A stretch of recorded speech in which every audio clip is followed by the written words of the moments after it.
वाहिगुरु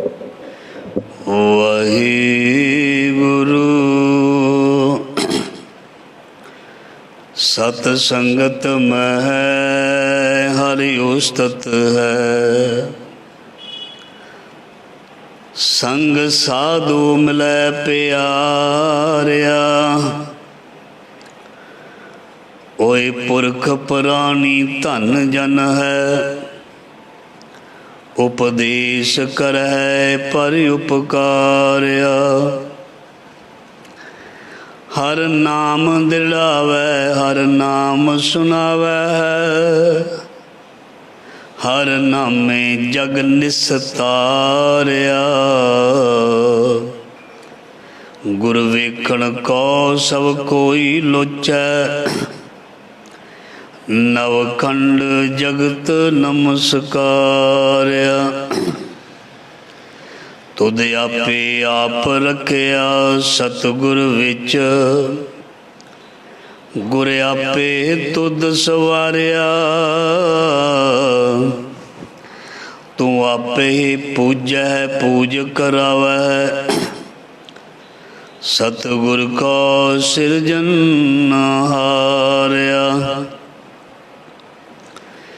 कोई विछड़ जाए सतगुरु पासों। तिस काला मोह जम मारिया, तिस अगे पिछे ढोई नाही। गुर सिखी मन विचारया, सतगुरु नौ मिलै सेई जन उबरे। जिन हृदय नाम समारिया,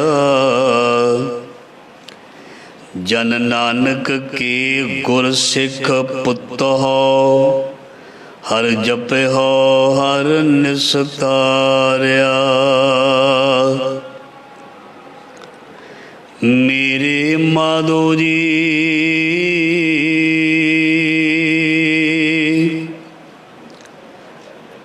सत संगत मिलै सो तरया। गुर प्रसाद परम पद पाया, सूके काष्ट हरिया। ज़ाहरा ज़हूर हाजरा हजूर सर्व कला भरपूर समरथ गुरु। लोक परलोक दे रखियक ज्ञान दे सागर बख्शिंद पिता। भगतां गुरुआं भट्टां सिखां दी बाणी, जोत सरूप धन धन श्री गुरु ग्रंथ साहिब महाराज। सतगुरु जी दी पावन पवित्र गोद हजूरी दे विच गुरु शब्द दे नाल जुड़ बैठी जुड़ रही सा संगत। सब धनता दे योग वट भागे हाँ। महाराज जी ने मेहर कीती है, दया कीती है। जिंदगी दा अनमोल रहिंदा बचदा समा सतगुरु जी ने लेखे विच लाउण दा मौका दिता है। बहुत जन्म बिछुरे थे माधो, यह जन्म तुम्हारे लिखे। कह रविदास आस लग जीवो, चिर भयो दर्शन दिखे। बहुत चिरां दे तुरे होए हाँ अपनी मंजिल वल। मंजिल चाहे दूर होवे चाहे नेड़े, पर असी अपने आप नूं मनना है अध विचकार। भावें पहुँच जाइए मंजिल दे बिल्कुल नेड़े। भगत जी कहंदे तुसी ये मन के चलना अधे अजे बेड़ा नाव है अध विचकार। तां जो कोई हंकार कोई मान ना आ जाए, चाहे अवस्था बन जाए बहुत उच्ची सुची, पूरे नितनेमी भी हो जाइए, ਆਪਣੇ ਬਚਨ ਦੇ ਵਿੱਚ ਪੱਕੇ ਵੀ ਹੋ ਜਾਈਏ,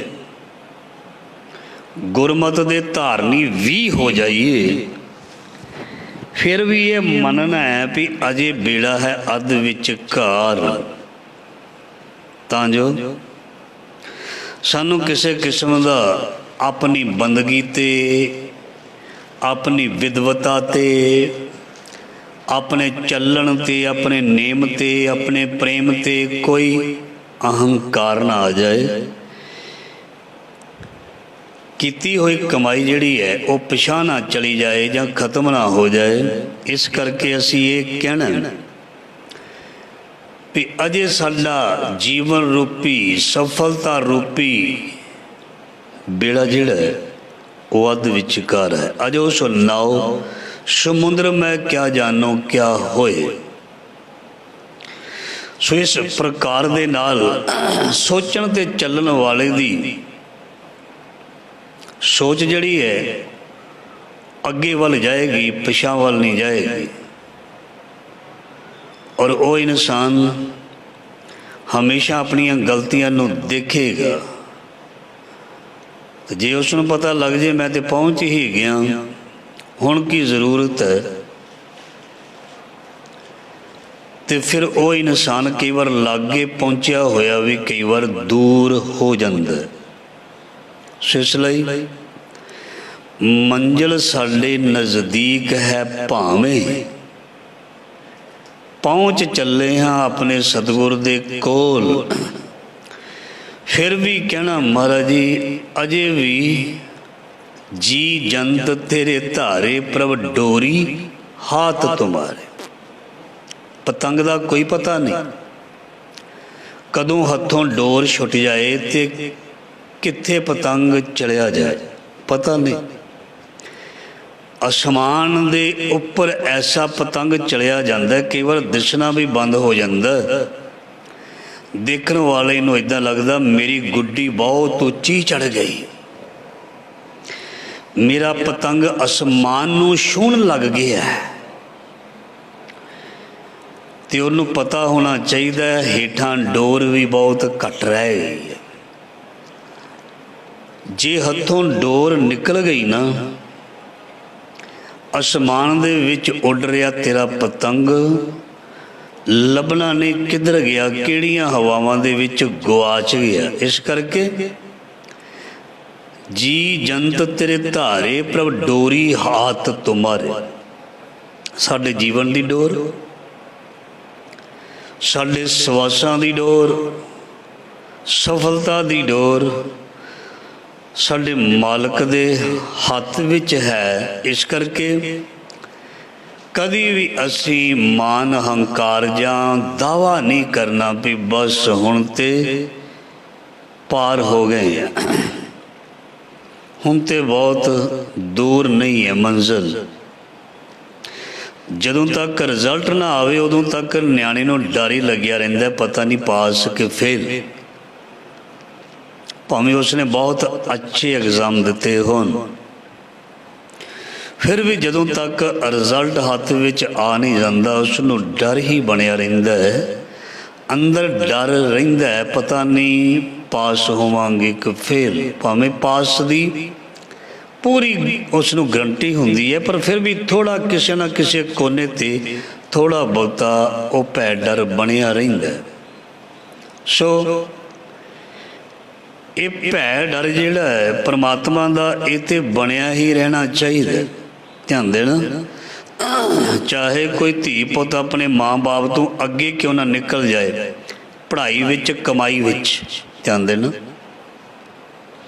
ਚਾਹੇ ਕੋਈ ਪੁੱਤ ਧੀ ਆਪਣੇ ਬਾਪ ਮਾਂ ਤੋਂ ਪੜ੍ਹਾਈ ਵਿੱਚ ਜਾਂ ਕਮਾਈ ਵਿੱਚ, ਪ੍ਰੋਪਰਟੀ ਬਣਾਉਣ ਵਿੱਚ ਅੱਗੇ ਕਿਉਂ ਨਾ ਨਿਕਲ ਜਾਏ,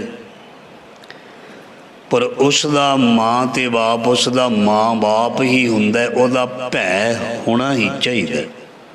ਚਾਹੇ ਕੋਈ ਬੁੱਢਾ ਵੀ ਕਿਉਂ ਨਾ ਹੋ ਜਾਏ, ਆਪਣੇ ਮਾਂ ਬਾਪ ਦਾ ਭੈ ਬਣਿਆ ਹੀ ਰਹਿਣਾ ਚਾਹੀਦਾ। ਉਹ ਇਨਸਾਨ ਸਹੀ ਰਹਿੰਦਾ। ਜਿਸ ਦੇ ਅੰਦਰੋਂ ਭੈ ਹੀ ਉੱਡ ਜਾਂਦਾ ਉਹ ਮਨਮਰਜ਼ੀ ਕਰੇਗਾ ਤੇ ਸਤਿਕਾਰ ਨਹੀਂ ਕਰੇਗਾ। ਜੇ ਅਸੀਂ ਕਿਸੇ ਵੱਡੇ ਦਾ ਸਤਿਕਾਰ ਕਰਦੇ ਹਾਂ, ਭਉ ਕਰਕੇ ਵੀ ਕਰਦੇ ਹਾਂ ਤੇ ਭਾਵ ਕਰਕੇ ਵੀ ਕਰਦੇ ਹਾਂ, ਡਰ ਕਰਕੇ ਵੀ ਕਰਦੇ ਹਾਂ ਤੇ ਪ੍ਰੇਮ ਕਰਕੇ ਵੀ ਕਰਦੇ ਹਾਂ।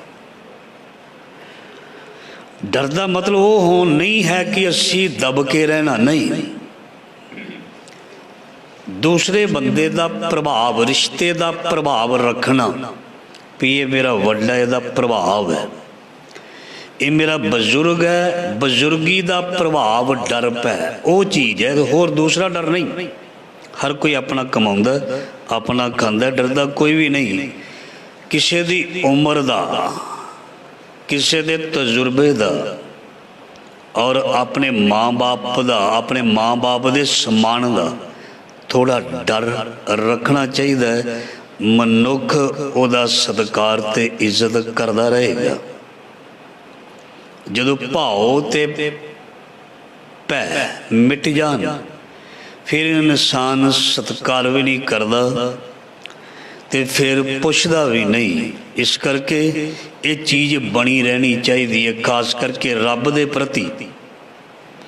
ਚਾਹੇ ਕਿਸੇ ਦੀ ਅਵਸਥਾ ਜਿੰਨੀ ਮਰਜ਼ੀ ਉੱਚੀ ਬਣ ਜਾਏ, ਉਹ ਆਪਣੇ ਸਤਿਗੁਰ ਦਾ, ਆਪਣੇ ਰੱਬ ਦਾ ਬੱਚਾ ਹੀ ਰਹੇਗਾ।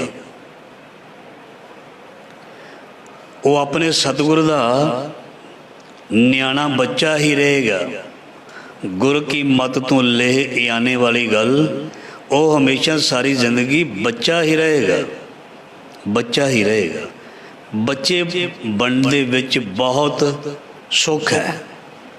ਬੱਚੇ ਦੇ ਗੁਨਾਹ ਅਪਰਾਧ ਬਖਸ਼ ਦਿੱਤੇ ਜਾਂਦੇ ਨੇ। ਬੱਚੇ ਨੂੰ ਨਿਆਣਾ ਸਮਝ ਕੇ ਗੱਲ ਨਾਲ ਲਾ ਲਿਆ ਜਾਂਦਾ ਹੈ। ਜੇ ਕੋਈ ਸਿਆਣਾ ਬਿਆਣਾ ਗਲਤੀ ਕਰਦਾ ਹੈ, ਅਸੀਂ ਕਹਿੰਦੇ ਹਾਂ ਉਹ ਤੇ ਬੱਚਾ ਸੀ, ਤੂੰ ਤੇ ਸਿਆਣਾ ਹੈ ਨਾ, ਤੂੰ ਤੇ ਸੋਚ ਸਮਝ ਲੈਂਦਾ। ਇਹਦਾ ਮਤਲਬ ਬੱਚੇ ਰਹਿਣਾ ਚੰਗਾ ਹੈ।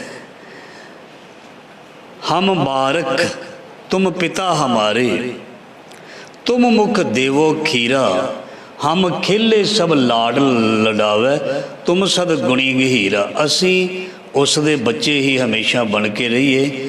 ਆਓ ਗੁਰੂ ਮਹਾਰਾਜ ਜੀ ਦਾ ਪਿਆਰਾ ਸ਼ਬਦ, ਉਹਦੀ ਵਿਚਾਰ ਆਰੰਭ ਕਰਦੇ ਹਾਂ। ਧੰਨ ਧੰਨ ਗੁਰੂ ਰਾਮਦਾਸ ਮਹਾਰਾਜ ਜੀ ਦਾ ਪਾਵਨ ਪਵਿੱਤਰ ਸ਼ਬਦ ਸਰਵਣ ਕਰ ਰਹੇ ਹਾਂ। ਮਹਾਰਾਜ ਜੀ ਫਰਮਾਨ ਕਰਦੇ ਨੇ, ਸਤ ਸੰਗਤ ਮੈਂ ਹਰ ਉਸਤਤ ਹੈ, ਸੰਗ ਸਾਧੂ ਮਿਲੇ ਪਿਆਰਿਆ।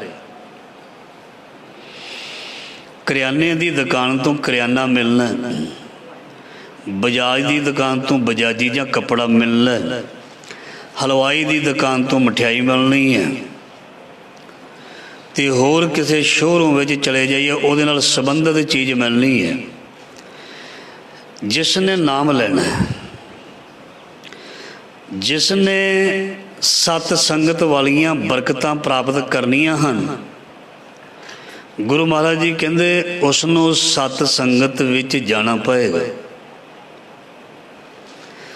ਉਸਤਤ ਜਿਹੜੀ ਹੈ ਸਤ ਸੰਗਤ ਵਿੱਚ ਕੀਤੀ ਜਾਂ ਸਾਧ ਸੰਗਤ ਵਿੱਚ ਕੀਤੀ, ਇੱਕ ਅਲੱਗ ਕਿਸਮ ਦਾ ਪ੍ਰਭਾਵ ਪਾਉਂਦੀ ਹੈ, ਅਲੱਗ ਕਿਸਮ ਦਾ ਪ੍ਰਭਾਵ ਬਣਦਾ ਹੈ। ਸਤ ਸੰਗਤ ਮਹਿ ਹਰ ਉਸਤਤ ਹੈ, ਸੰਗ ਸਾਧੂ ਮਿਲੇ ਪਿਆਰਿਆ। ਮਹਾਰਾਜ ਜੀ ਕਹਿੰਦੇ ਵੀ ਸਤ ਸੰਗਤ ਵਿੱਚ ਸਾਧੂ ਹੁੰਦੇ ਹਨ। ਸਾਧੂ ਦਾ ਮਤਲਬ ਸਾਧੀਆਂ ਹੋਈਆਂ ਰੂਹਾਂ, ਸਾਧੇ ਹੋਏ ਰੱਬ ਦੇ ਪਿਆਰੇ, ਜਿਹੜੇ ਆਪਣੇ ਆਪ ਨੂੰ ਕੰਟਰੋਲ ਵਿੱਚ ਰੱਖਦੇ ਨੇ, ਮਨ ਨੂੰ ਬੰਨ੍ਹ ਕੇ ਰੱਖਦੇ ਹਨ, ਪ੍ਰੇਮ ਵਿੱਚ ਭਿੱਜ ਕੇ ਰਹਿੰਦੇ ਹਨ। ਮਹਾਰਾਜ ਜੀ ਕਹਿੰਦੇ ਉਹ ਸਾਰੇ ਉੱਥੇ ਮਿਲਦੇ ਆ।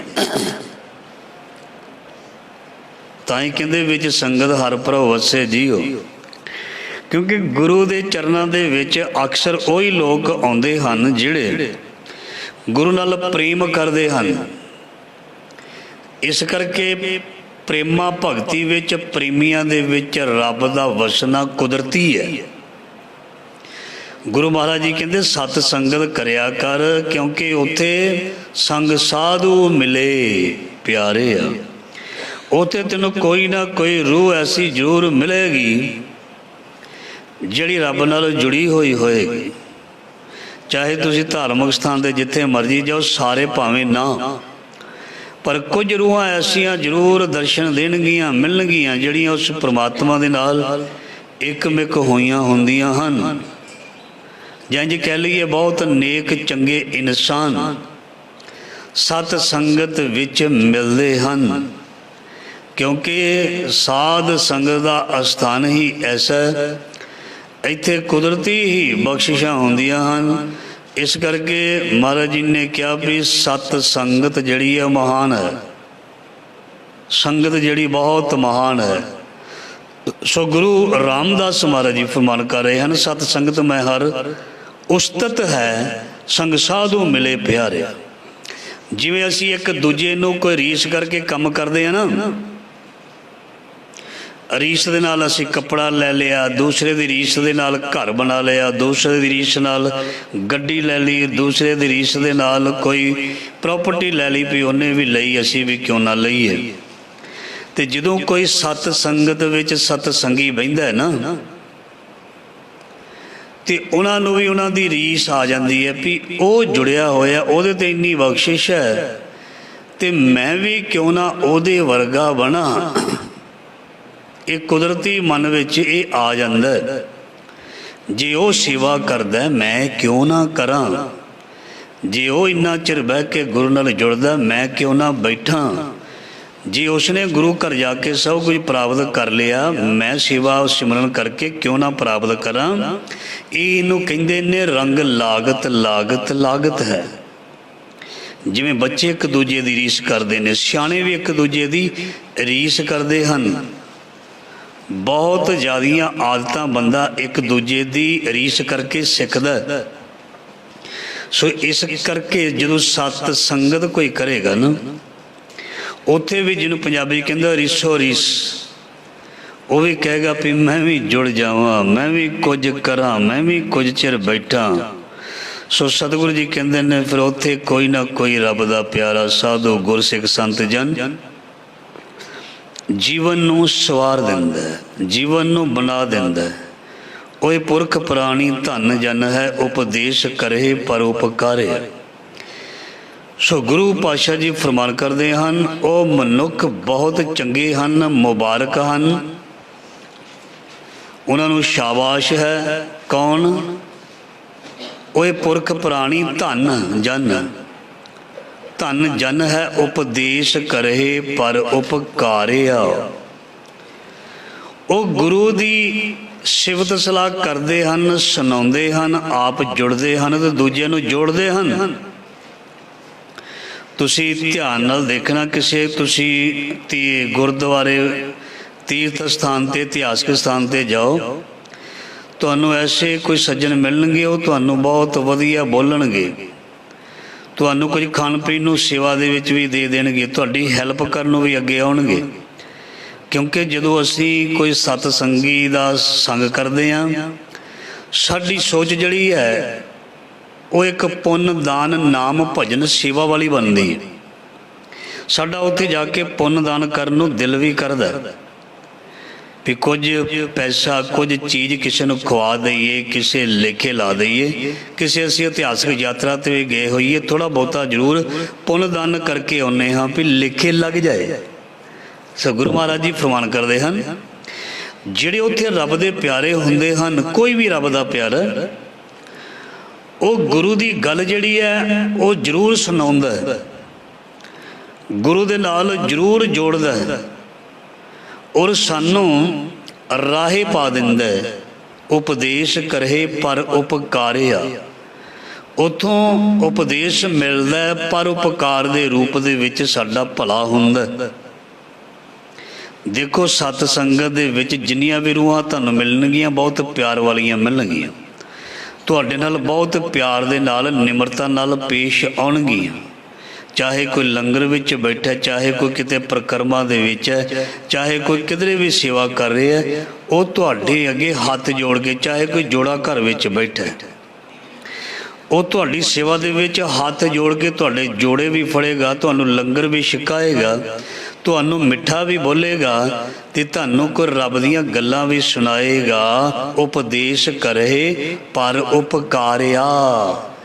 ਸੋ ਐਸੇ ਜਿਹੜੇ ਪ੍ਰਾਣੀ ਹੁੰਦੇ ਹਨ ਉਹ ਸਤਸੰਗੀ ਤੇ ਹੁੰਦੇ ਹੀ ਹਨ। ਮਹਾਰਾਜ ਜੀ ਕਹਿੰਦੇ ਉਹ ਧੰਨ ਵੀ ਹੁੰਦੇ ਹਨ, ਉਹ ਧੰਨ ਹਨ। ਜਿਹੜੇ ਪਰਉਪਕਾਰੀ ਹੁੰਦੇ ਹਨ ਉਹ ਧੰਨ ਹੁੰਦੇ ਹਨ। ਸੋ ਕਿਸੇ ਦਾ ਭਲਾ ਕਰਨਾ, ਕਿਸੇ ਨੂੰ ਕਿਸੇ ਰਾਹ 'ਤੇ ਤੋਰ ਦੇਣਾ, ਚੰਗੇ ਰਾਹ 'ਤੇ ਤੋਰ ਦੇਣਾ, ਕਿਸੇ ਦੀ ਮਾਲੀ ਮਦਦ ਕਰ ਦੇਣੀ, ਕਿਸੇ ਦੇ ਨਾਲ ਖੜ ਜਾਣਾ, ਸੱਚ ਦੇ ਨਾਲ ਖੜ ਜਾਣਾ, ਇਹ ਸਾਰੀਆਂ ਚੀਜ਼ਾਂ ਪਰਉਪਕਾਰ ਦੇ ਵਿੱਚ ਆ ਜਾਂਦੀਆਂ ਹਨ। ਸੋ ਇਹ ਪਰਉਪਕਾਰਤਾ ਜਿਹੜੀ ਹੈ ਸੰਗਤ ਦੇ ਵਿੱਚੋਂ ਮਿਲਦੀ ਹੈ। ਇਹ ਚੀਜ਼ ਅਸੀਂ ਕਮਾਈਏ, ਇਹਦੇ ਬਾਰੇ ਸਾਨੂੰ ਜਾਣਕਾਰੀ ਕਿੱਥੋਂ ਮਿਲਦੀ ਹੈ? ਸੰਗਤ ਵਿੱਚੋਂ। ਆਮ ਲੋਕ ਤੁਹਾਨੂੰ ਮਿਲਣਗੇ 99% ਜਿਹੜੇ ਨੇ ਉਹ ਦੁਨਿਆਵੀ ਗੱਲਾਂ ਕਰਨਗੇ। ਤੁਹਾਡੇ ਰਿਸ਼ਤੇਦਾਰ ਆ ਜਾਣ ਜਾਂ ਤੁਸੀਂ ਰਿਸ਼ਤੇਦਾਰਾਂ ਕੋਲ ਚਲੇ ਜਾਓ, ਰੱਬ ਦੀ ਗੱਲ ਕੋਈ ਵਿਰਲੇ ਕਰਦੇ ਨੇ। ਜ਼ਿਆਦਾ ਤੇ ਆਪਣੀਆਂ ਹੱਡ ਬੀਤੀਆਂ ਸੱਜੇ ਖੱਬੇ ਵਾਲੀਆਂ ਹੀ ਗੱਲਾਂ ਕੀਤੀਆਂ ਜਾਂਦੀਆਂ ਹਨ। ਪਰ ਜਦੋਂ ਅਸੀਂ ਸਤ ਸੰਗਤ ਵਿੱਚ ਜਾਂਦੇ ਹਾਂ, ਉੱਥੇ ਹੋਰ ਕੋਈ ਗੱਲ ਨਹੀਂ ਕੀਤੀ ਜਾਂਦੀ, ਕੇਵਲ ਨਾਮ ਦੀ, ਸ਼ਬਦ ਦੀ, ਰੱਬ ਦੇ ਪਿਆਰਿਆਂ ਦੀ, ਇਤਿਹਾਸ ਦੀ ਇਹੀ ਗੱਲ ਕੀਤੀ ਜਾਂਦੀ ਹੈ। ਇਸ ਕਰਕੇ ਉਹ ਜਗ੍ਹਾ ਸਾਨੂੰ ਪਰਉਪਕਾਰੀ ਸੁਭਾਅ ਵੀ ਦੇ ਦਿੰਦੀ ਹੈ। ਪਰਉਪਕਾਰੀ ਸੁਭਾਅ ਹੋ ਜਾਣਾ ਸੌਖੀ ਗੱਲ ਨਹੀਂ। ਜਨਮ ਮਰਨ ਦੋਹੂ ਮੈਂ ਨਾਹੀ, ਜਨ ਪਰਉਪਕਾਰੀ ਆਏ। ਪਰਉਪਕਾਰਤਾ ਜਿਹੜੀ ਹੈ ਐਵੇਂ ਨਹੀਂ ਮਿਲਦੀ, ਇਹ ਗੁਰੂ ਦੀ ਬਖਸ਼ਿਸ਼ ਕਿਰਪਾ ਸਤਸੰਗ ਰਾਹੀਂ ਮਿਲਦੀ ਹੈ। ਆਪਣਾ ਭਾਵੇਂ ਵਿਗੜ ਜਾਏ, ਦੂਸਰੇ ਦਾ ਭਲਾ ਕਰ ਦੇਣਾ, ਇਹ ਪਰਉਪਕਾਰਤਾ ਸਾਨੂੰ ਗੁਰੂ ਨਾਨਕ ਦੀ ਸਾਖੀ ਸੁਣ ਕੇ ਮਿਲਦੀ ਹੈ ਵੀ 20 ਦੇ 20 ਰੁਪਈਏ ਸਾਧੂਆਂ ਨੂੰ ਛਕਾ ਦਿੰਦੇ ਨੇ। ਇਹ ਪਰਉਪਕਾਰਤਾ। ਆਪਣਾ ਵਿਗਾੜ ਲੈਂਦੇ ਨੇ, ਆਪਣਾ ਕਾਰਜ ਜਿਹੜਾ ਕਰਨ ਦੇ ਲਈ ਗਏ ਉਹਨੂੰ ਉਹ ਵਿਗੜ ਗਿਆ। ਆਪਣਾ ਸੌਦਾ ਖਰੀਦਿਆ ਨਹੀਂ ਤੇ ਉਸ ਸੌਦੇ ਨਾਲ ਦੂਜੇ ਦਾ ਭਲਾ ਕਰ ਦਿੱਤਾ, ਇਹਨੂੰ ਕਹਿੰਦੇ ਪਰਉਪਕਾਰੀ। ਤੇ ਇਹ ਪਰਉਪਕਾਰਤਾ ਸਾਡੇ ਸਤਿਗੁਰ ਨੂੰ ਤੇ ਧੁਰ ਦਰਗਾਹੋਂ ਮਿਲੀ ਹੈ ਤੇ ਸਾਨੂੰ ਮਿਲਣੀ ਹੈ ਸਤ ਸੰਗਤ ਕਰਕੇ। ਸੋ ਇਸ ਲਈ ਗੁਰੂ ਮਹਾਰਾਜ ਜੀ, ਗੁਰੂ ਰਾਮਦਾਸ ਮਹਾਰਾਜ ਜੀ ਕਹਿੰਦੇ ਸਤ ਸੰਗਤ ਮੈਂ ਹਰ ਉਸਤਤ ਹੈ। ਉਸਤਤ ਦਾ ਮਤਲਬ ਕੇਵਲ ਨਾਮ ਦਾ ਗਿਆਨ ਨਹੀਂ, ਹਰੇਕ ਤਰ੍ਹਾਂ ਦੀ ਜਾਣਕਾਰੀ, ਹਰੇਕ ਤਰ੍ਹਾਂ ਦਾ ਗਿਆਨ, ਹਰੇਕ ਤਰ੍ਹਾਂ ਦੀ ਬਰਕਤ ਉਸ ਸੰਗਤ ਦੇ ਵਿੱਚੋਂ ਹੀ ਮਿਲਦੀ ਹੈ। ਅਗਲੀ ਪੰਕਤੀ ਬੜੀ ਪਿਆਰੀ, ਹਰ ਨਾਮ ਦ੍ਰਿੜਾਵੈ, ਹਰ ਨਾਮ ਸੁਣਾਵੈ, ਹਰ ਨਾਮੇ ਜਗ ਨਿਸਤਾਰਿਆ। ਜਦੋਂ ਅਸੀਂ ਸੰਗਤ ਵਿੱਚ ਜਾਂਦੇ ਹਾਂ, ਸੰਗਤ ਵਿੱਚ ਨਾਮ ਦੀ ਮਹਾਨਤਾ ਦਾ ਸਾਨੂੰ ਪਤਾ ਲੱਗਦਾ ਵੀ ਨਾਮ ਕਿੰਨਾ ਕੁ ਮਹਾਨ ਹੈ। ਜਦੋਂ ਸਾਨੂੰ ਕਿਸੇ ਚੀਜ਼ ਦੀ ਮਹਾਨਤਾ ਦਾ ਪਤਾ ਲੱਗ ਜਾਂਦਾ, ਸਾਡਾ ਦਿਲ ਕਰਦਾ ਇਹ ਚੀਜ਼ ਨੂੰ ਅਪਣਾਇਆ ਜਾਏ। ਜਦੋਂ ਸਾਨੂੰ ਕੋਈ ਬਾਜ਼ਾਰ ਵਿੱਚ ਵਸਤੂ ਬੜੀ ਚੰਗੀ ਲੱਗਦੀ ਹੈ, ਸਾਡੇ ਘਰ ਆਹ ਚੀਜ਼ ਵਾਸਤੇ ਕੰਮ ਆ ਸਕਦੀ ਹੈ, ਅਸੀਂ ਸਲਾਹ ਕਰਦੇ ਹਾਂ ਵੀ ਇਹਨੂੰ ਖਰੀਦ ਲਿਆ ਜਾਏ, ਇਹਦਾ ਫਾਇਦਾ ਬੜਾ ਹੋਏਗਾ ਸਭ ਨੂੰ। ਅਸੀਂ ਫਿਰ ਉਹ ਛੇਤੀ ਖਰੀਦਣ ਦੀ ਕੋਸ਼ਿਸ਼ ਕਰਦੇ ਹਾਂ। ਇਹ ਕਿਧਰੇ ਵਿਕ ਨਾ ਜਾਏ, ਇਹ ਪੀਸ ਆਖਰੀ ਹੈ, ਇਹ 2 ਪੀਸ ਰਹਿ ਗਏ ਨੇ, ਇਹ ਕਿਧਰੇ ਚਲੀ ਨਾ ਜਾਏ, ਵਿਕ ਨਾ ਜਾਏ, ਇਹ ਬੜੇ ਫਾਇਦੇਮੰਦ ਹੈ। ਜਦੋਂ ਸਾਨੂੰ ਸ਼ੌਪਕੀਪਰ, ਦੁਕਾਨਦਾਰ ਉਸ ਚੀਜ਼ ਦੇ ਗੁਣਾਂ ਬਾਰੇ ਦੱਸਦਾ ਵੀ ਇਹਦਾ ਬਹੁਤ ਫਾਇਦਾ ਹੈ, ਅਸੀਂ ਕਹਿੰਦੇ ਇਸ ਨੂੰ ਪੈਕ ਕਰਕੇ ਸਾਡੇ ਘਰ ਭਿਜਵਾ ਦੇ, ਸਾਨੂੰ ਇਸ ਦੀ ਲੋੜ ਹੈ। ਜਦੋਂ ਸੰਗਤ ਵਿੱਚ ਬਹਿ ਕੇ ਅਸੀਂ ਕੀਰਤਨ ਤੇ ਕਥਾ ਦੁਆਰਾ ਰੱਬ ਦੇ ਬਾਰੇ ਸੁਣਦੇ ਹਾਂ ਵੀ ਰੱਬ ਇੰਨਾ ਮਹਾਨ ਹੈ, ਰੱਬ ਦਾ ਨਾਮ ਇੰਨਾ ਵੱਡਾ ਹੈ, ਇੰਨਾ ਸੁਖਦਾਈ ਹੈ। ਹਰ ਕੋ ਨਾਮ ਸਦਾ ਸੁਖਦਾਈ, ਜਾ ਕੋ ਸਿਮਰ ਅਜਾਮਲ ਉਦਰਿਓ ਗਣਕਾ ਹੂੰ ਗਤ ਪਾਈ। ਵੀ ਨਾਮ ਇੰਨਾ ਮਹਾਨ ਹੈ, ਮੈਲਿਆਂ ਨੂੰ ਵੀ ਉਜਲ ਕਰ ਦਿੰਦਾ। ਤੇ ਫਿਰ ਸਾਡਾ ਮਨ ਵੀ ਕਰਦਾ ਹੈ ਜੇ ਬਾਕੀਆਂ ਨੇ ਇਸ ਨਾਮ ਤੋਂ ਇੰਨਾ ਫਾਇਦਾ ਲਿਆ, ਉਹਨਾਂ ਦੀਆਂ ਕੁਲਾਂ ਤਰ ਗਈਆਂ, ਤੇ ਮੈਂ ਵੀ ਆਪਣੇ ਪਰਿਵਾਰ ਦਾ ਕਿਉਂ ਨਾ ਭਲਾ ਕਰਾਂ। ਦੀਨ ਦਿਆਲ ਭਰੋਸੇ ਤੇਰੇ ਸਭ ਪਰਿਵਾਰ ਚੜਾਇਆ ਬੇੜੇ, ਮੈਂ ਵੀ ਆਪਣੇ ਪਰਿਵਾਰ ਨੂੰ ਨਾਮ ਦੇ ਬੇੜੇ ਤੇ ਕਿਉਂ ਨਾ ਚੜਾਵਾਂ। ਜਿਸ ਘਰ ਦੇ ਵਿੱਚ ਕੋਈ ਭਗਤ ਆਤਮਾ ਹੁੰਦੀ ਹੈ, ਉਹ ਸਾਰਿਆਂ ਨੂੰ ਭਗਤ ਬਣਾ ਦਿੰਦੀ ਹੈ। ਇੱਕ ਘਰ ਦੇ ਵਿੱਚ ਕੋਈ ਦੁਸ਼ਟ ਆਤਮਾ ਹੋਵੇ, ਸਾਰਿਆਂ ਨੂੰ ਪਰੇਸ਼ਾਨੀ ਵਿੱਚ ਪਾ ਦਿੰਦੀ ਹੈ। ਇਸ ਕਰਕੇ ਸਤ ਸੰਗ ਮਹਾਨ ਹੈ, उस संगत विच जाके महाराज जी कहते नाम नू दृढ़ करन दा तरीका दस्सिया जांदा है। नाम नू दृढ़ करन दा तरीका दस्सिया जांदा है। जां इंज कह लईए कि किसी दे घर लवेरा दुध बहुत है, उस दुध नू सांभना किवें है, उस दुध नू जमाउणा किवें है, उस दुध दे विचों मक्खण घिओ किवें कढना, पनीर किवें बनाउणा, ये ते जुगती दे नाल ही है ना।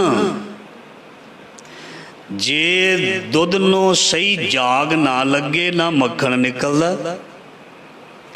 ना घिओ बनदा, ना कोई होर मिठे पदार्थ बनते हैं। इस करके दुध भावें है, ग्रंथ भावें है, बाणी भावें है, पर जे जपण दी जुगती, जे गुरु नू शब्द नू, गुरु दे शब्द नू दृढ़ करन दा तरीका जे सानू पता ना लग्या तो फिर महंगी चीज़ जिहड़ी है वह भी सानू फायदा नहीं दे सकती।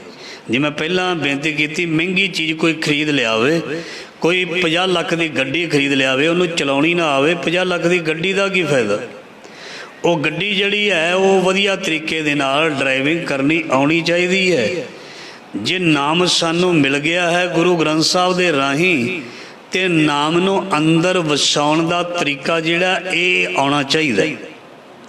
नाम दी कमाई किवें करनी है। घर विच जिमीदार ने ट्रैक्टर लै लिया, हल्लां भी लै लियां, वड्डे वड्डे सुहागे लै लए, होर कई तरह के खेती के संद लै लए, पर जे उन्होंने चलाउणे नहीं आउंदे ते उन्हां नूं करांगे की। गुरु ग्रंथ साहब ही भावें घर क्यों ना रख लईए, जे गुरु ग्रंथ साहब नूं समझना ना आया, जे गुरु ग्रंथ साहब जी की बाणी के अर्थां का पता ना लग्या, ਉਹਦੇ ਵਿੱਚ ਕਿਹੜਾ ਸਾਨੂੰ ਸੰਦੇਸ਼ ਦਿੱਤਾ ਗਿਆ, ਜੇ ਉਹਦੇ ਬਾਰੇ ਪਤਾ ਨਾ ਲੱਗਿਆ ਤੇ ਫਿਰ ਉਸ ਚੀਜ਼ ਦਾ ਕੋਈ ਫਾਇਦਾ ਨਹੀਂ ਹੋਏਗਾ। ਸੋ ਇਹ ਚੀਜ਼ਾਂ ਮਹਾਰਾਜ ਜੀ ਕਹਿੰਦੇ ਸਤ ਸੰਗਤ ਦੇ ਵਿੱਚੋਂ ਹੀ ਮਿਲਦੀਆਂ ਹਨ ਕਿ ਹਰ ਨਾਮ ਦ੍ਰਿੜਾਵਾ ਹੈ, ਹਰ ਨਾਮ ਸੁਣਾਵੇ, ਹਰ ਨਾਮੇ ਜਗਤ, ਹਰ ਨਾਮੇ ਜਗ ਨਿਸਤਾਰੇ। ਸੋ ਨਾਮ ਦੀ किरपा दे नाल, नाम दी मेहर दे नाल संसार किवें तरदा जां संसार नूं किवें तारिया जांदा।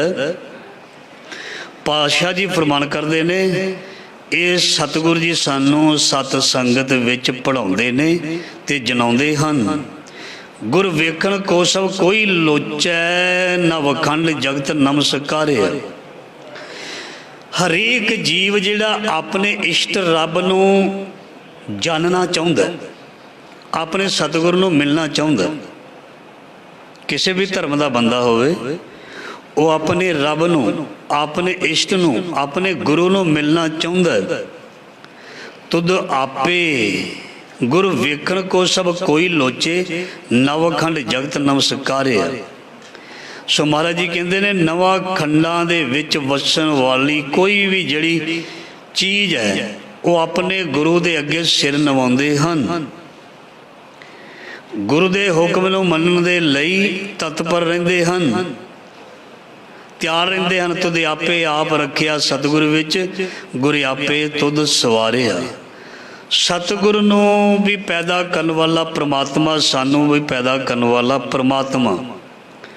सो सारियां दे विच परमात्मा ने अपनी जोत रख दित्ती। सतगुरु ने वो जोत जिहड़ी है उस नूं प्रगट करके सारियां नूं वो जोत दिखा दित्ती ते अपने आप नूं उस परमात्मा ने अंदर लुका के रख दिता। तुद आपे आप रखिया सतगुरु विच, गुरु आपे तुद सवारे। सो गुरु नूं ये ड्यूटी दे दित्ती भी तुसी सारे जग दा भला करना, इस जोत नूं सारे जग दे विच प्रगट करना, उस रब्बी जोत नूं नाम राही प्रगट करना। ते साडे गुरुआं ने बाखूबी ये काम कीता। तू आपे पूजा है पूज करावे, सतगुर को सिरजनहार है। वो परमात्मा आप ही गुरुआं नूं सानू वडियाई दिंदा, आप ही वडियाई करवाउंदा। कोई विछड़ जाए सतगुर पासों, तिस काला मोह जम मारे। ਜੇ ਕੋਈ ਮਨੁੱਖ ਆਪਣੇ ਸਤਿਗੁਰ ਤੋਂ ਵਿਛੜ ਜਾਏ, ਜੇ ਕੋਈ ਇਨਸਾਨ ਆਪਣੇ ਰੱਬ ਤੋਂ ਦੂਰ ਚਲਾ ਜਾਏ, ਤੇ ਸਤਿਗੁਰੂ ਜੀ ਪਾਤਸ਼ਾਹ ਜੀ ਫਰਮਾਨ ਕਰਦੇ ਨੇ ਉਹਨਾਂ ਨੂੰ ਜਮਾਂ ਦੀ ਮਾਰ ਪੈਂਦੀ ਹੈ। ਕੋਈ ਵਿਛੜ ਜਾਏ ਸਤਿਗੁਰ ਪਾਸੋਂ, ਤਿਸ ਕਾਲਾ ਮੂੰਹ ਜਮ ਮਾਰਿਆ। ਨਾਨਕ ਦੇ ਮੁਖੀ ਉਜਲੇ ਕੀਤੀ ਛੁੱਟੀ ਨਾਲ ਉਹਨਾਂ ਦੀ ਹੈ ਜਿਨ੍ਹਾਂ ਦੇ ਉੱਪਰ ਨਾਨਕ ਦੀ ਨਜ਼ਰ ਹੈ। ਜਿਨ ਕੋ ਨਜ਼ਰ ਕਰਮ ਤਿਨਕਾਰ, ਨਾਨਕ ਨਜ਼ਰੀ ਨਜ਼ਰ ਨਿਹਾਲ। ਤੇ ਜਿਹੜੇ ਵਿਛੜ ਜਾਂਦੇ ਨੇ ਉਹ ਗੁਰੂ ਦੀ ਬਖਸ਼ਿਸ਼ ਖੁਸ਼ੀ ਤੋਂ ਵਾਂਝੇ ਰਹਿ ਜਾਂਦੇ ਨੇ, ਤੇ ਉਹਨਾਂ ਨੂੰ ਡਰ ਤੇ ਸਹਿਮ ਦਾ ਸਾਹਮਣਾ ਕਰਨਾ ਪੈਂਦਾ। ਉਹ ਡਰੇ ਡਰੇ ਰਹਿੰਦੇ, ਉਹਨਾਂ ਦਾ ਮੁੱਖ ਜਿਹੜਾ ਸਹਿਮਿਆ ਰਹਿੰਦਾ। ਡਰੇ ਹੋਏ ਮਨੁੱਖ ਦਾ, ਸਹਿਮੇ ਹੋਏ ਮਨੁੱਖ ਦਾ ਸਾਫ਼ ਰੰਗ ਵੀ ਕਾਲਾ ਪੈ ਜਾਂਦਾ, ਧਿਆਨ ਦੇਣਾ, ਪੀਲਾ ਪੈ ਜਾਂਦਾ। ਚਿੰਤਤ, ਸਹਿਮਿਆ ਤੇ ਡਰਿਆ ਮਨੁੱਖ, ਚਿੰਤਾ ਵਿੱਚ ਉਦਾਸ, ਸਹਿਮਿਆ ਤੇ ਡਰਿਆ ਮਨੁੱਖ, ਭਾਵੇਂ ਉਸ ਦਾ ਚਿਹਰਾ ਕਿੰਨਾ ਵੀ ਸੁੰਦਰ ਖੂਬਸੂਰਤ ਕਿਉਂ ਨਾ ਹੋਵੇ, ਉਹਦੇ ਚਿਹਰੇ ਦੇ ਵਿੱਚ ਫਰਕ ਪੈ ਜਾਂਦਾ। ਸੋ ਪਾਤਸ਼ਾਹ ਜੀ ਕਹਿੰਦੇ ਕੋਈ ਵਿਛੜ ਜਾਏ ਸਤਿਗੁਰ ਪਾਸੋਂ, ਜਿਹੜਾ ਸਤਿਗੁਰ ਤੋਂ ਦੂਰ ਹੋ ਜਾਂਦਾ। ਜਦੋਂ ਗੁਰੂ ਨਾਨਕ ਮਹਾਰਾਜ ਜੀ ਨੇ ਆਪਣੀ ਬਚਪਨ ਦੀ ਉਮਰ ਦੇ ਵਿੱਚ ਖਾਣਾ ਪੀਣਾ ਕੁਝ ਦਿਨ ਲਈ ਛੱਡ ਦਿੱਤਾ ਸੀ ਨਾ, ਉਹਨਾਂ ਦਾ ਸਰੀਰ ਕਮਜ਼ੋਰ ਹੋ ਗਿਆ ਸੀ ਤੇ ਰੰਗ ਪੀਲਾ ਪੈ ਗਿਆ ਸੀ। ਉਹਨਾਂ ਦੀ ਮਾਤਾ ਨੇ ਆਖਿਆ ਸੀ, ਨਾਨਕ ਤੂੰ ਰੋਟੀ ਨਹੀਂ ਖਾਂਦਾ, ਤੂੰ ਵਕਤ ਸਿਰ ਕੋਈ ਚੀਜ਼ ਨਹੀਂ ਲੈਂਦਾ, ਤੇਰਾ ਸਰੀਰ ਕਮਜ਼ੋਰ ਹੋਈ ਜਾਂਦਾ, ਤੇਰਾ ਰੰਗ ਪੀਲਾ ਪਈ ਜਾਂਦਾ, ਤੇਰੇ ਚਿਹਰੇ ਦੀ ਰੌਣਕ ਗੁਆਚ ਰਹੀ ਹੈ, ਤੈਨੂੰ ਇਹ ਕੀ ਹੋਇਆ? ਜਦੋਂ ਕੋਈ ਵੀ ਅਸਰ ਪੈਂਦਾ ਹੀ ਪੈਂਦਾ, ਨੈਚੁਰਲੀ ਉਹਦੇ ਸਰੀਰ 'ਤੇ ਅਸਰ ਪਏਗਾ। ਮਨ 'ਤੇ ਪੈਂਦਾ ਹੀ ਪੈਂਦਾ, ਸਰੀਰ 'ਤੇ ਵੀ ਅਸਰ ਪੈਂਦਾ। ਜਿੰਝ ਕਹਿ ਲਈਏ ਵਿਛੋੜੇ ਦਾ ਅਸਰ ਮਨ ਤਨ ਦੋਵਾਂ 'ਤੇ ਪੈਂਦਾ, ਦਿਮਾਗ 'ਤੇ ਵੀ ਪੈਂਦਾ। ਰੱਬ ਦਾ ਵਿਛੋੜਾ ਵੀ ਬਹੁਤ ਜ਼ਿਆਦਾ ਦਰਦ ਵਾਲਾ ਲਿਖਿਆ ਹੋਇਆ ਗ੍ਰੰਥਾਂ ਦੇ ਵਿੱਚ। ਸੋ ਜਿਹੜਾ ਗੁਰੂ ਤੋਂ ਵਿਛੜਿਆ, ਇੱਕ ਤੇ ਉਹ ਵਿਛੋੜਾ ਹੈ ਨਾ ਵੀ ਜਿਹੜਾ ਮਹਿਸੂਸ ਹੁੰਦਾ ਵੀ ਮੈਂ ਦੂਰ ਹੋ ਗਿਆ। ਇੱਕ ਬੰਦਾ ਜਾਣ-ਬੁੱਝ ਕੇ ਰਹਿੰਦਾ ਹੀ ਦੂਰ ਹੈ, ਦੂਰ ਹੋਈ ਜਾਂਦਾ, ਦੂਰ ਹੋਈ ਜਾਂਦਾ, ਉਹ ਪਰਵਾਹ ਨਹੀਂ ਕਰਦਾ, ਕੋਈ ਗੱਲ ਨਹੀਂ, ਦੂਰ ਤੇ ਦੂਰ ਸਹੀ, ਜਿਹੜਾ ਇਸ ਤਰ੍ਹਾਂ ਕਹਿੰਦਾ ਹੈ ਨਾ। ਪਾਤਸ਼ਾਹ ਜੀ ਕਹਿੰਦੇ ਕੋਈ ਵਿਛੜ ਜਾਏ ਸਤਿਗੁਰ ਪਾਸੋਂ, ਜਿਹੜਾ ਜਾਣ-ਬੁੱਝ ਕੇ ਦੂਰ ਹੁੰਦਾ ਤੇ ਪਰਵਾਹ ਨਹੀਂ ਕਰਦਾ, ਕੋਈ ਗੱਲ ਨਹੀਂ, ਨਹੀਂ ਤੇ ਨਾ ਸੀ ਤਿਸ ਕਾਲਾ ਮੂੰਹ ਜਮ ਮਾਰਿਆ। ਉਹਨਾਂ ਨੂੰ ਸਦਾ ਹੀ ਕੋਈ ਨਾ ਕੋਈ ਡਰ ਬਣਿਆ ਰਹੇਗਾ ਤੇ ਉਹ ਬੰਦਾ ਸਹਿਮਿਆ ਰਹੇਗਾ, ਸਹਿਮਿਆ। ਉਹਦੇ ਚਿਹਰੇ 'ਤੇ ਖੁਸ਼ੀ ਜਾਂ ਰੌਣਕ ਨਹੀਂ ਦਿਸੇਗੀ ਜਿਹੜਾ ਗੁਰੂ ਤੋਂ ਵਿਛੜਿਆ ਹੋਇਆ। ਤਿਸ ਅੱਗੇ ਪਿੱਛੇ ਢੋਈ ਨਾਹੀਂ ਗੁਰਸਿੱਖੀ ਮਨ ਵਿਚਾਰਿਆ। ਪਾਤਸ਼ਾਹ ਜੀ ਫਰਮਾਨ ਕਰਦੇ ਨੇ ਉਸ ਨੂੰ ਨਾ ਇਸ ਲੋਕ ਦੇ ਵਿੱਚ ਸ਼ਾਂਤੀ ਮਿਲਦੀ ਹੈ, ਢੋਈ ਮਿਲਦੀ ਹੈ, ਨਾ ਉਸ ਨੂੰ ਪਰਲੋਕ ਦੇ ਵਿੱਚ ਦਰਗਾਹ ਦੇ ਵਿੱਚ ਕੋਈ ਢੋਈ ਮਿਲਦੀ ਹੈ। ਤਿਸ ਅੱਗੇ ਪਿੱਛੇ ਢੋਈ ਨਾਹੀਂ ਗੁਰਸਿੱਖੀ ਮਨ ਵਿਚਾਰਿਆ। ਇਹ ਸਾਰੀ ਤੱਤ ਵਾਲੀ ਗੱਲ ਗੁਰਸਿੱਖਾਂ ਨੇ ਵਿਚਾਰ ਕਰਕੇ ਦੱਸੀ ਹੋਈ ਹੈ ਵੀ ਇਹ ਜਿਹੜੀ ਗੱਲ ਬਿਲਕੁਲ ਸਹੀ ਹੈ ਵੀ ਜਿਹੜਾ ਗੁਰੂ ਤੋਂ ਵਿਛੜ ਜਾਂਦਾ, ਦੂਰ ਹੋ ਜਾਂਦਾ। ਜਾਂ ਅਸੀਂ ਸੌਖੀ ਉਦਾਹਰਨ ਲੈਂਦੇ ਹਾਂ, ਮੇਲੇ ਵਿੱਚ ਨਿਆਣਾ ਗਿਆ ਆਪਣੇ ਮਾਂ-ਬਾਪ ਨਾਲ, ਉਹ ਮੇਲੇ ਵਿੱਚ ਵਿਛੜ ਗਿਆ, ਉਹਦਾ ਹਾਲ ਕੀ ਹੁੰਦਾ? ਨਾ ਉਹ ਕੋਈ ਖਾ ਪੀ ਕੇ ਖੁਸ਼ ਹੁੰਦਾ, ਉਹ ਆਪਣੀ ਮਾਂ ਤੇ ਬਾਪ ਨੂੰ ਲੱਭਦਾ ਫਿਰਦਾ। ਉਹ ਮੇਲੇ ਵਿੱਚ ਆਪਣੀ ਮਾਂ ਦੇ ਨਾਲ ਗਿਆ, ਮੇਲੇ ਵਿੱਚ ਆਪਣੇ ਬਾਪ ਦੇ ਨਾਲ ਗਿਆ, ਉਹਨੂੰ ਇੰਝ ਲੱਗਿਆ ਵੀ ਸਾਰਾ ਮੇਲਾ ਹੀ ਆਪਣਾ। ਜਦੋਂ ਹੱਥ ਛੁੱਟਿਆ, ਜਦੋਂ ਉਂਗਲ ਛੁੱਟੀ ਤੇ ਦੂਰ ਚਲਾ ਗਿਆ, ਭੀੜ ਭੜੱਕੇ ਦੇ ਵਿੱਚ ਵਿਛੜ ਗਿਆ, ਫਿਰ ਉਸਨੇ ਰੋਣਾ ਸ਼ੁਰੂ ਕਰ ਦਿੱਤਾ। ਉਸਨੂੰ ਕਿਸੇ ਨੇ ਆਪਣੀ ਗੋਦ ਵਿੱਚ ਚੁੱਕ ਕੇ ਕੋਈ ਚੀਜ਼ ਖਵਾਉਣ ਦੀ ਕੋਸ਼ਿਸ਼ ਕੀਤੀ, ਉਹਨੇ ਰੋਣਾ ਬੰਦ ਨਹੀਂ ਕੀਤਾ। ਉਹ ਚੱਕ ਚੱਕ ਪਰੇ ਮਾਰਦਾ ਖਾਣ ਵਾਲੀਆਂ ਚੀਜ਼ਾਂ ਨੂੰ। ਉਹਨੂੰ ਕੀ ਚਾਹੀਦਾ? ਆਪਣੀ ਮਾਂ ਚਾਹੀਦੀ ਹੈ, ਆਪਣਾ ਬਾਪ ਪਿਤਾ ਚਾਹੀਦਾ। ਜਦੋਂ ਉਹ ਆਪਣੇ ਮਾਂ ਬਾਪ ਨੂੰ ਮਿਲ ਪੈਂਦਾ, ਵਿਛੜਿਆ ਹੋਇਆਂ ਨੂੰ, ਗਵਾਚਿਆ ਹੋਇਆਂ ਨੂੰ, ਤੇ ਉਹ ਕਿਲਕਾਰੀਆਂ ਮਾਰ ਮਾਰ ਹੱਸਦਾ, ਉਹਨੂੰ ਖਾਣਾ ਪੀਣਾ ਵੀ ਭੁੱਲ ਜਾਂਦਾ। ਉਹਨੂੰ ਕੀ ਚਾਹੀਦਾ ਸੀ? ਗਵਾਚੇ ਹੋਏ ਨੂੰ ਆਪਣੀ ਮਾਂ, ਆਪਣਾ ਬਾਪ। ਸੋ ਮਹਾਰਾਜ ਜੀ ਕਹਿੰਦੇ ਇਸੇ ਤਰ੍ਹਾਂ ਜਿਹੜਾ ਸੇਵਕ ਹੈ ਨਾ, ਉਹਨੂੰ ਆਪਣਾ ਸਤਿਗੁਰ ਚਾਹੀਦਾ। ਪਦਾਰਥਾਂ ਦੇ ਵਿੱਚੋਂ ਉਹ ਖੁਸ਼ੀ ਨਹੀਂ ਲੈਂਦਾ, ਉਹ ਪਰਮ ਪਿਤਾ ਪਰਮਾਤਮਾ ਦੀ ਸੰਗਤ ਦੇ ਵਿੱਚੋਂ ਖੁਸ਼ੀ ਪ੍ਰਾਪਤ ਕਰਦਾ। ਆਖਰੀ ਪੰਕਤੀ, ਸਤਿਗੁਰੂ ਨੂੰ ਮਿਲੇ ਸਈ ਜਨ ਉਭਰੇ, ਜਿਨੇ ਹਿਰਦੇ ਨਾਮ ਸਮਾਰਿਆ। ਜੋ ਸਤਿਗੁਰੂ ਨੂੰ ਜਾ ਕੇ ਮਿਲਦੇ ਹਨ, ਮਹਾਰਾਜ ਜੀ ਕਹਿੰਦੇ ਉਹ ਸੰਸਾਰ ਸਾਗਰ ਦੇ ਵਿੱਚ ਡੁੱਬਣ ਤੋਂ ਬਚ ਜਾਂਦੇ ਨੇ। ਸਤਿਗੁਰੂ ਨੂੰ ਮਿਲੇ ਸਈ ਜਨ ਉਭਰੇ। ਉਭਰੇ ਦਾ ਮਤਲਬ ਡੁੱਬਦੇ ਹੋਏ ਜਿਹੜੇ ਨੇ ਉਹ ਬਾਹਰ ਆ ਗਏ, ਬਾਹਰ ਆ ਗਏ। ਜਿਹੜੇ ਡੁੱਬ ਰਹੇ ਸੀ ਉਹਨਾਂ ਨੂੰ ਸਹਾਰਾ ਮਿਲ ਗਿਆ, ਉਹਨਾਂ ਨੂੰ ਕਿਨਾਰਾ ਮਿਲ ਗਿਆ। ਜਿਨ੍ਹਾਂ ਨੂੰ ਸਤਿਗੁਰੂ ਮਿਲ ਗਿਆ ਨਾ, ਇਸ ਜਾਮੇ ਦੇ ਵਿੱਚ, ਗੁਰੂ ਗ੍ਰੰਥ ਸਾਹਿਬ ਦੇ ਰੂਪ ਦੇ ਵਿੱਚ, ਮਹਾਰਾਜ ਜੀ ਕਹਿੰਦੇ ਉਹ ਕਦੀ ਵੀ ਡੁੱਬਣਗੇ ਨਹੀਂ, ਡਰਿਓ ਨਾ। ਜਿਹੜਾ ਗੁਰੂ ਗ੍ਰੰਥ ਸਾਹਿਬ ਨੂੰ ਯਾਦ ਕਰਦਾ ਹੈ ਨਾ, ਗੁਰੂ ਗ੍ਰੰਥ ਸਾਹਿਬ ਨੂੰ ਮੱਥਾ ਟੇਕਦਾ, ਗੁਰੂ ਗ੍ਰੰਥ ਸਾਹਿਬ ਜੀ ਦੀ ਗੱਲ ਸੁਣਦਾ ਬੜੇ ਪ੍ਰੇਮ ਦੇ ਨਾਲ, ਉਹ ਡਰੇ ਨਾ ਕਦੇ ਵੀ ਮੇਰਾ ਕੀ ਬਣੇਗਾ। ਮਹਾਰਾਜ ਜੀ ਪਤਾ ਕੀ ਕਹਿੰਦੇ ਬਾਣੀ ਵਿੱਚ? ਨਿਰਗੁਣ ਰਾਖ ਲਿਆ ਸੰਤਨ ਕਾ ਸਦਕਾ, ਸਤਿਗੁਰ ਢਾਕ ਲਿਆ ਮੋਹਿ ਪਾਪੀ ਪੜਦਾ। ਜਿਹਦੇ ਵੱਲ ਗੁਰੂ ਹੋ ਜਾਂਦਾ ਉਹ ਡਰਿਆ ਨਾ ਕਰੇ, ਭਾਵੇਂ ਸਾਰਾ ਜੱਗ ਤੇਰਾ ਦੁਸ਼ਮਣ ਕਿਉਂ ਨਾ ਬਣ ਜਾਏ। ਮਹਾਰਾਜ ਜੀ ਕਹਿੰਦੇ ਪਰਵਾਹ ਨਾ ਕਰੀ, ਸਾਰਾ ਜੱਗ ਤੈਨੂੰ ਮਾਰਨ ਦੇ ਲਈ ਕਿਉਂ ਨਾ ਆ ਜਾਏ, ਪਰਵਾਹ ਨਾ ਕਰੀ। ਜੇ ਤੇਰੇ ਵੱਲ ਮੈਂ ਆ ਨਾ, ਫਿਰ ਤੈਨੂੰ ਡਰਨ ਦੀ ਜ਼ਰੂਰਤ ਨਹੀਂ। ਜਦ ਤੂੰ ਮੇਰੇ ਵੱਲ ਹੈ ਤਾਂ ਕਿਆ ਮੁਸ਼ੰਦਾ।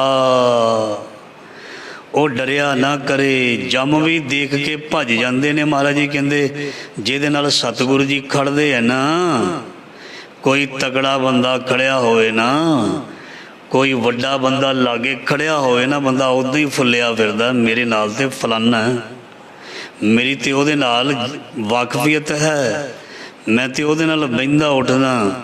ਤੇ ਜਿਹਦੀ ਬਹਿਣੀ ਉੱਠਣੀ ਜਿਹੜੀ ਹੈ ਰੱਬ ਨਾਲ ਹੋ ਜਾਏ, ਸਤਿਗੁਰੂ ਨਾਲ ਹੋ ਜਾਏ, ਉਹਨੂੰ ਵੀ ਫਿਰ ਡਰਨਾ ਨਹੀਂ ਚਾਹੀਦਾ। ਗੁਰੂ ਮਹਾਰਾਜ ਜੀ ਕਹਿੰਦੇ ਇਸ ਕਰਕੇ ਸਤਿਗੁਰੂ ਨੂੰ ਮਿਲੇ ਸਈ ਜਨ ਉਭਰੇ, ਜਿਨ ਹਿਰਦੇ ਨਾਮ ਸਮਾਰਿਆ। ਜਿਨ੍ਹਾਂ ਨੇ ਆਪਣੇ ਮਨ ਵਿੱਚ ਨਾਮ ਨੂੰ ਸੰਭਾਲ ਕੇ ਰੱਖਿਆ, ਉਹ ਡਰ ਮੁਕਤ ਹੋ ਜਾਂਦੇ ਹਨ। ਜਨ ਨਾਨਕ ਕੇ ਗੁਰਸਿੱਖ ਪੁੱਤੋ। ਗੁਰੂ ਰਾਮਦਾਸ ਜੀ ਕਹਿੰਦੇ ਨੇ ਗੁਰੂ ਨਾਨਕ ਦੇ ਸਿੱਖ ਪੁੱਤਰੋ, ਜਨ ਨਾਨਕ ਕੇ ਗੁਰਸਿੱਖ ਪੁੱਤੋ, ਹਰ ਜਪਿਓ ਹਰ ਨਿਸਤਾਰਿਆ। ਮਹਾਰਾਜ ਜੀ ਕਹਿੰਦੇ ਮੇਰੇ ਪੁੱਤਰੋ, ਰੱਬ ਦਾ ਨਾਮ ਜਪਿਆ ਕਰੋ, ਪਰਮੇਸ਼ਰ ਦਾ ਨਾਮ ਜਪਿਆ ਕਰੋ, ਹਰ ਜਪਿਓ ਹਰ ਨਿਸਤਾਰਿਆ। ਤੁਹਾਡਾ ਮੈਂ ਪਾਰ ਉਤਾਰਾ ਕਰ ਦੇਵਾਂਗਾ, ਤੁਹਾਨੂੰ ਮੈਂ ਤਾਰ ਦੇਵਾਂਗਾ। ਵਾਹਿਗੁਰੂ ਨਾਮ ਜਹਾਜ ਹੈ, ਚੜੇ ਸੋ ਤਰੇ ਪਾਰ। ਜੋ ਸ਼ਰਧਾ ਕਰ ਸੇਵਦੇ, ਗੁਰ ਪਾਰ ਉਤਾਰਨਹਾਰ। ਇਹ ਸੀ ਅੱਜ ਦੇ ਲੜੀਵਾਰ ਸ਼ਬਦ ਦੀ ਵਿਚਾਰ, ਜੋ ਮਹਾਰਾਜ ਜੀ ਨੇ ਬੜੀ ਕਿਰਪਾ ਕਰਕੇ ਸੇਵਾ ਲਈ ਹੈ। ਆਪ ਜੀ ਨੇ ਸ਼ਬਦ ਦੀ ਸੋ ਵਿਚਾਰ ਰਾਹੀਂ, ਵਿਆਖਿਆ ਰਾਹੀਂ ਸੋ ਸ਼ਬਦ ਨੂੰ ਸਰਵਣ ਕੀਤਾ। ਇਸ ਦਾ ਭਾਵ ਅਰਥ ਸਾਡੇ ਹਿਰਦੇ ਵਿੱਚ ਵਸੇ ਔਰ ਸਭ ਦਾ ਭਲਾ ਹੋਵੇ। ਇੰਨੀ ਸੇਵਾ ਪ੍ਰਵਾਨ। ਭੁੱਲਾਂ ਚੁੱਕਾਂ ਦੀ ਖਿਮਾ ਜੀ। ਵਾਹਿਗੁਰੂ ਜੀ ਕਾ ਖਾਲਸਾ, ਵਾਹਿਗੁਰੂ ਜੀ ਕੀ ਫਤਿਹ।